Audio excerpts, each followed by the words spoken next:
hal yang menjadi kebiasaan kaum analis shadow. Kalau melihat sebuah fenomena itu, langsung mengurut ke depan dan ke belakang. Misalnya, pengukuhan Ibu Megawati sebagai profesor kehormatan, guru besar tidak tetap dari Unhan, Universitas Pertahanan, yang disertasinya adalah perjalanan dirinya mengelola negara sebagai Presiden Indonesia yang kelima. Ternyata Pak Jokowi ke Jawa Tengah, ke Semarang. Apa memang tidak diundang atau memang sudah ada jadwal yang padat? Namun kalau Bosman nih misalnya salah satu pejuangnya yang menjadikan dirinya Presiden Republik Sontoloyo misalnya adalah Deddy Corbuzier, di mana misalnya Deddy akan mendapatkan gelar profesor untuk 1000 podcast YouTube-nya yang selalu di atas 2 juta viewer per video YouTube tersebut dari Universitas Harvard. Saya pasti datanglah pada wisudanya. Apalagi dia Menteri Pemuda dan Olahraga Kabinet Sontoloyo. Juga Cak Lontong, Menteri Urusan Kebahagiaan. Kalau dapat gelar profesor ketawa mikir dari Universitas Indonesia misalnya, saya pasti hadir karena Cak Lontong misalnya sering ngeledekin Sontoloyo yang membuat rating Sontoloyo naik. Yang pasti masyarakat bahagia jadinya. Ya pasti akan hadir lah si Bosman ini. Rocky Gerung misalnya dapat gelar profesor akal sehat, juga Menteri Pendidikan dan Budaya akal sehat, pasti Bosman hadir. Namun di acara Ibu Megawati dikukuhkan sebagai profesor, mudah-mudahan memang Pak Jokowi tidak diundang seperti Pak Ganjar gak diundang di acara PDIP Semarang gitu ya.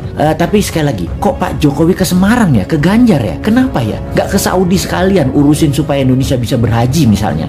Gini nih yang bikin repot kalau menganalisa geopolitik dalam negeri. Banyak selamuran data alias data yang benar dan yang tidak benar, gak tahu bedanya karena diselamurkan oleh tim siluman yang namanya buzzer. Kita lanjut bertanya, apa ini kode bahwa PDIP punya arah hanya Mbak Puan 2024, di mana PDIP tidak ingin jabatan presiden 3 kali, tetapi istana pengen 3 kali, atau kalau 2 kali, kalau bisa Ganjar dan Gibran calonnya. Begitu ya, beda arah ini kayaknya istana dengan PDIP. Oke, paling aman gini nih, bikin 3 kali, Pak Jokowi presiden, Mbak Puan wakilnya. Wes, top markotop iki, menang pasti. Bagaimana dengan komentar ini? Bosman komisaris apa bos? Tapi sudahlah, bukan urusan kita juga ya, masih lama 2024 itu. Corona masih berkuasa saat ini. Lebih baik kita pertanyakan kok belum pasang war mode untuk virus corona dan mutasi-mutasinya tersebut. Masih pandemik pendekatannya, bukan war approach yang secara penanganannya kalau war approach yang dipakai beda banget dengan pendekatan pandemik. Mudah-mudahan paham dengan apa beda war approach dan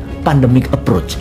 Jangan sampai nggak paham pejabatnya, karena memang bahaya mengangkat pejabat yang nggak ngerti bernegara. Ngertinya ngumpulin massa untuk mempopulerkan seorang tokoh, lalu dapat gaji bulanan sebagai pejabat publik. Kaum New Mind banyak mengingatkan bahwa coronavirus bukan nature made disaster atau bencana alam, tetapi man made disaster, sebuah petaka ciptaan manusia. Berapa kali kita jelaskan bahwa virus ini diperkaya di laboratorium biologi. Berapa kali kita informasikan bahwa di tahun 2017, 2018 tes tool COVID-19 sudah terjual habis bahkan sebelum virus disebarkan. Sudah lebih dari 6 kali video dan tulisan Bosman di berbagai sosial media di take down begitu menggunakan istilah nama strategi untuk menyelesaikan COVID. Mungkin video ini pun akan terkenal lagi di take down karena akan membuka rahasia dengan code name White Dragon dan Black Dragon. Begini sahabat, apa itu White Dragon dan Black Dragon? Sebentar, gue celingukan lihat kiri kanan ngecek ada shadownya globalis sama shadownya Black Dragon nggak nih di WC jongkok gue yang lagi mengupdate